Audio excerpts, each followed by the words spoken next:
guess I'm going too fast. Okay. And 10 seconds, wrap up when he has 10 seconds left.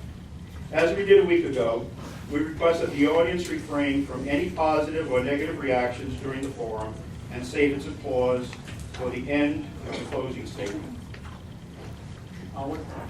As we begin the presentations tonight, the first part of the presentations is a brief opening statement. You have heard what amounts to Mr. Klein's opening statement. I asked Mr. West before we came in if there was anything I could say on his behalf as part of the introduction. But I think I'll just introduce Mr. West. The floor is yours, sir. Well, thank you very much.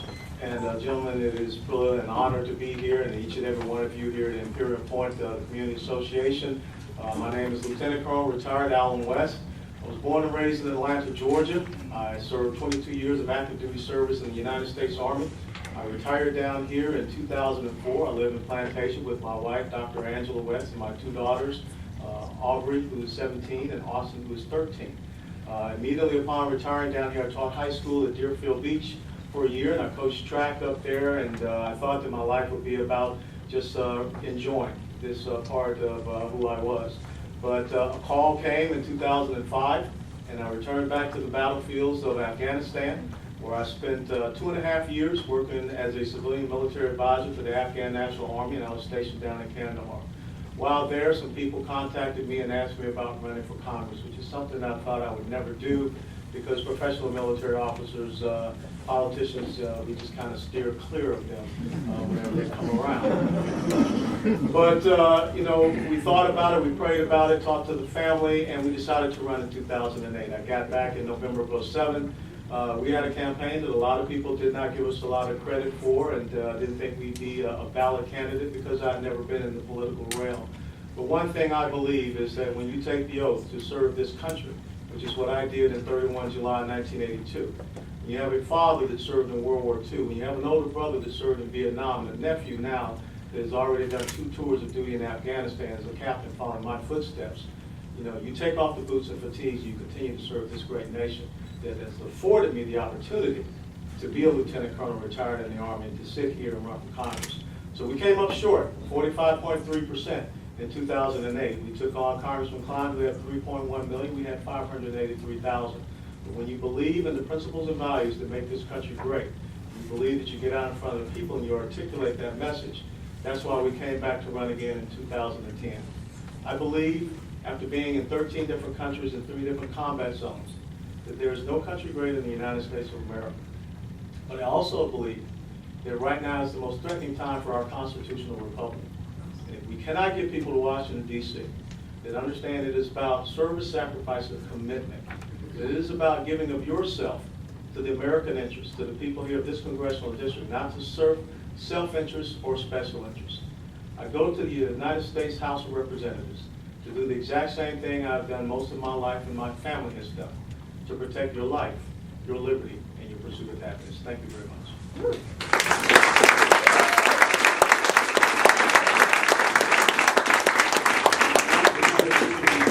Applause until the end. It will make things go a little faster. Some 12 years ago, someone of the other party said, "It's the economy, stupid," and it resonates even today.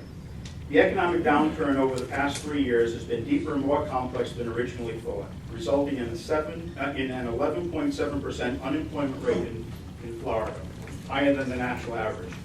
What are your specific proposals for the role of the federal government in job creation for Florida?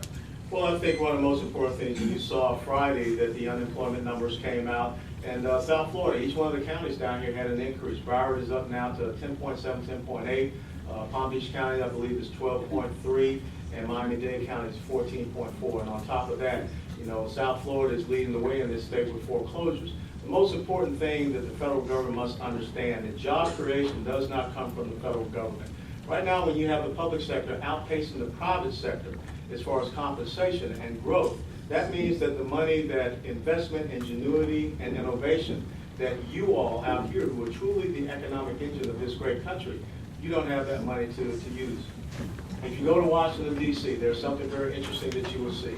You see a lot of new construction and a lot of new cranes up there. You don't see the exact same thing down here as you travel along US 1 from Fort Lauderdale Airport through this district all the way up to Jupiter Inlet. We must trust the American people. We must turn to the American people and our small businesses for that long-term sustainable economic growth. It cannot come from Washington, D.C., because when it comes from Washington, D.C., when you have more jobs being created through the government, that means you're going to stagnate the economy. And especially when you start to look at what can happen next year when the marginal tax rate of the American citizen could go up to anywhere 70 to 75%. What happens to the economic engine? What happens with small business owners, especially if almost 3/4 of your earnings are going right out the door? So I think the most important thing that has to happen in Washington, D.C., we must send people that understand that you are the engine of that growth. And it's not about taxing the rich. It's about punishing those people who are the producers and the employers of this great constitutional republic. Thank you. We'll give you a second to catch your breath because there's no other speaker. But at least between Alan and I, we know who's answering the question first. Many of us, when we grew up, knew that the worst thing in the world was to live beyond your means. Given the size of the national debt and the annual deficit, many economists... Excuse me, we can't hear you there. Really? People actually can't hear me? Plenty of microphones up there. That's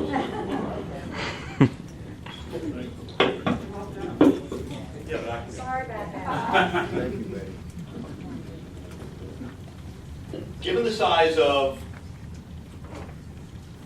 the national debt and the annual deficit, many economists believe that America is living beyond its means, and resolution of that issue will require shared sacrifice by all.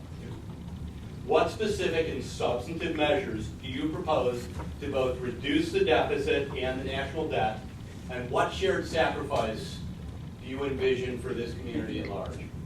Well, I think one of the things, I've grown up in Georgia, I don't know if a lot of people remember, but when my mom used to go down to Sears Roebuck's, there was a thing called layaway. You didn't have the money to get it, you just did not get it. And I think that the lessons that Elizabeth Thomas West taught me growing up in Atlanta, some of the lessons we need to take to Washington, D.C. You know, back some time ago, we did have a surplus, and one of the failures of the Bush administration is that you can't have tax cuts and you can't grow government at the same time. Then you take a surplus and you create a deficit. So what we have to understand is that there are failed economic principles of governance coming out of Washington, D.C. One of the most important things we have to do is we have to look at that exorbitant spending of the government and the growth of the government. Because as I said, that is how you take the money away, and then you create these large deficits. And also you create this debt, which does affect your national security. So I think one of the key things that we need to do, we need to go up and really understand and study the Constitution and recognize and realize what are the proper mandates, what are the proper left and right limits for the federal government as it interacts with the life society and the individual American. Because the thing is, we're pushing more and more burden down on you because you have the state level that is pushing on. You have the local level that is pushing, and being the county and also the city. So we need to look at up there, how do we make ourselves lean in Washington, D.C., and make sure that the taxpayer funds that come in Washington, we're good stewards. I can tell you, going across the world, I've seen a lot of places where American taxpayer funds are being absolutely wasted. And that's one of the critical places we need to start looking at, is where are we sending our money outside of this country. I'll give you a great example. Almost $800,000 of stimulus money went to UCLA to study genitalia washing in Africa. I don't think those are the type of things we should be doing.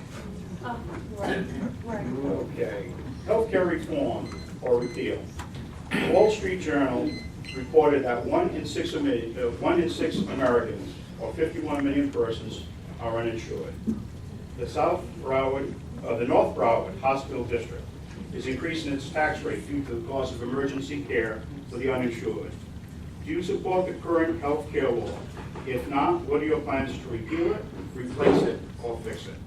Well, I think when you look at the health care law, one of the things that I'm against is the fact that it creates 111 new government agencies and 11 new taxes. There are 3 things that you don't do in the economic situation we find ourselves. And even though this group said that we came out of recession last June, I would tend to disagree. You don't print more money, you don't borrow more money, and you definitely don't raise taxes. So once again, the 111 new government agencies are not a good thing. I believe that we need to be protecting people for those pre-existing conditions. But to come down and mandate to the American citizen that they must buy a private sector commodity That's not something that is covered by the Commerce Clause, and you study Constitution, you can see that. I believe that healthcare does need reform in the United States of America.